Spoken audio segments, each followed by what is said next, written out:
nosotros veamos algo acá. Yo recibí un correo hoy. A mí siempre me ha interesado enormemente lo que es lo que sucedió en esos días, del 11 al 13 de abril. Días anteriores también, días posteriores luego, cómo se sacaron la máscara hasta aquí, cómo se la cerraron. A mí, yo recibo, hablando de lo que estoy diciendo ahorita, de los infiltrados dentro del proceso, y esos infiltrados que estuvieron allí el 11 de abril estuvieron en Miraflores, calladitos la boca, viendo a ver qué informaban. Algunos, pocos, pero estaban. Y yo les recomiendo leer un artículo de Aporrea del señor Gaspar Velázquez Morillo. Se llama ¿Estamos infiltrados? Ese artículo fue publicado el 1 de mayo, anteayer, 1 de mayo de 2011.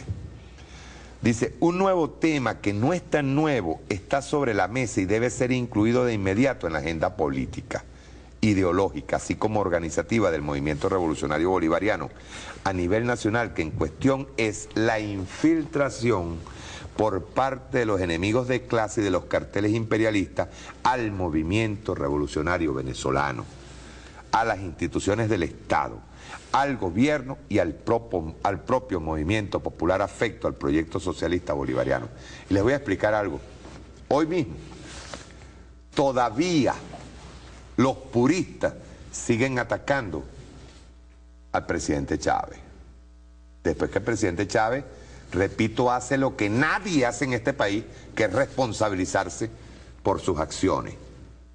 Lo que muy poca gente hace en este país, y cuando digo muy poca gente de izquierda, los que salen corriendo a hacer golpes de pecho, porque creen que pueden hacer la revolución muchísimo más rápido, o que pueden hacer la revolución por encima de todo lo natural.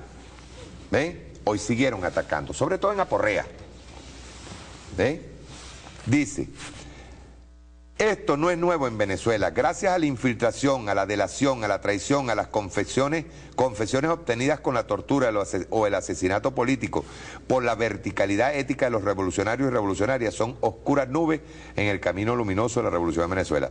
Con el propósito de boicotear el curso del proceso socialista bolivariano, en Venezuela el cartel imperialista juega duro. Entonces lo quiero recordar por el caso Becerra. Juega duro, y el aprendizaje contrainsurgente lo aplican, y por supuesto han estudiado a las fuerzas y movimientos que insurgen en sus concepciones y postulados políticos, en sus distintas formas de lucha y organización en los distintos países. Además, estudian con fina precisión a los clásicos del arte de la guerra como Sun Tzu, Karl von Clausewitz, Marx, Simón Bolívar, Lenin, Mao Zedong, von Nguyen Yap, Ho Chi Minh, entre otros. Esto sin contar que hoy en día poseen y financian grandes innovaciones en el campo tecnológico industrial, hasta satelital, para doblegar países, neutralizar a los motores de las revoluciones, que son las y los revolucionarios. La infiltración es aprovechar. Yo quería leer esto, coño, porque es real.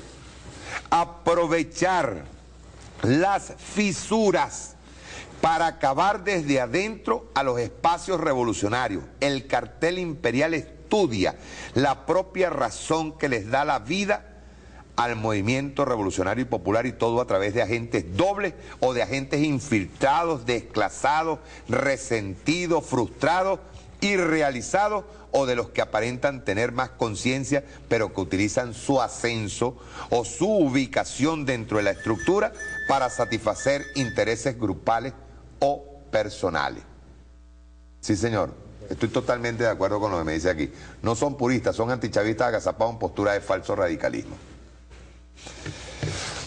Dice aquí, para que la infiltración prospere, tienen que conseguir un terreno fértil, contar con las condiciones propicias y adecuadas a todos los niveles.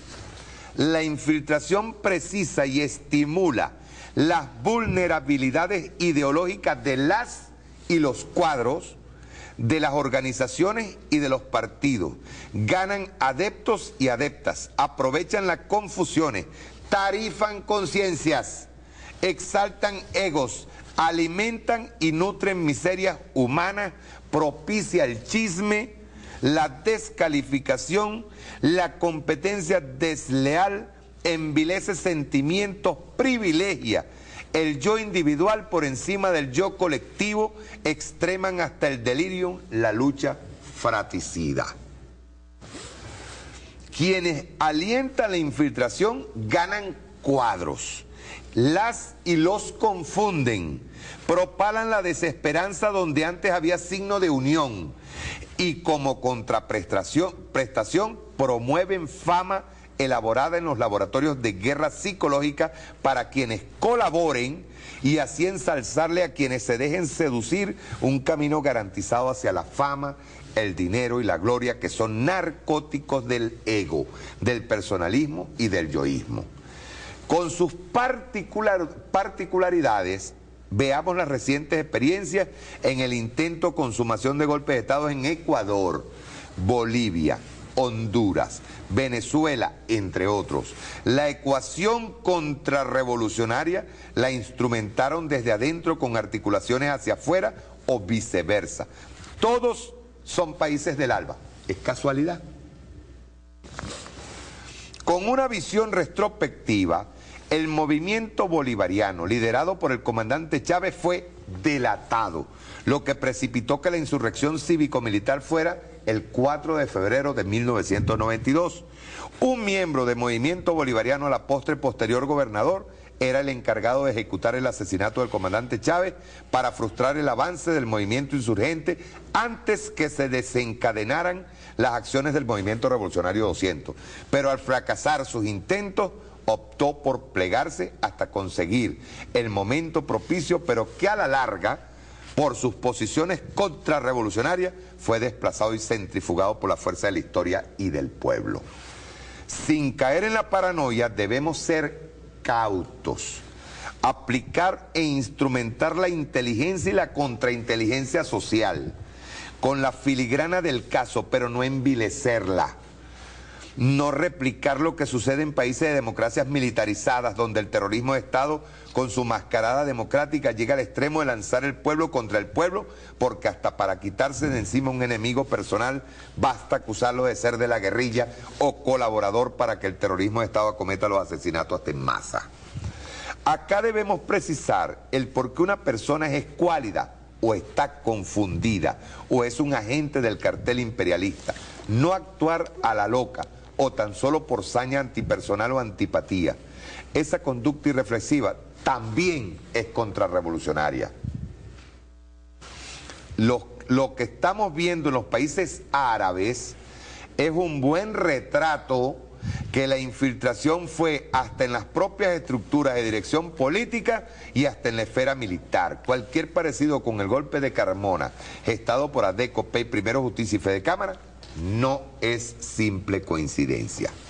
Desde la década de los 90, la realidad mundial da cuenta que son lecciones aprendidas por el cartel imperialista, es que se infiltró para escalar posiciones, se trabajó para en el tiempo captar a las y a los que ya estaban arriba, pero sin blindaje político ideológico, e ir erosionando de a poco la base social de apoyo gubernamental, generando el malestar y el sinsabor en la cotidianidad de la vida.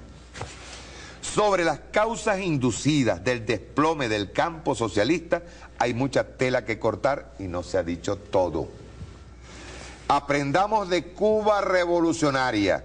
Son 50 años resistiendo, galvanizados, venciendo a los enemigos externos y a los enemigos internos. Entonces, ¿qué estaban haciendo los 5 héroes cubanos? El cartel del imperio lo hará también, ¿verdad? Aprovechemos los espacios para crecer y crecer.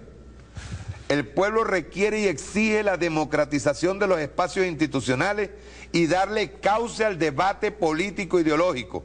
Y se tiene que empezar analizando el artículo sobre el liberalismo de Mao Zedong y el arte de pelear de José Martí, de manera de inocularnos con compromiso revolucionario a tiempo de minimizar los traumas sociales para no comprometer la salud orgánica, política e ideológica de la revolución. Yo quiero culminar con lo siguiente.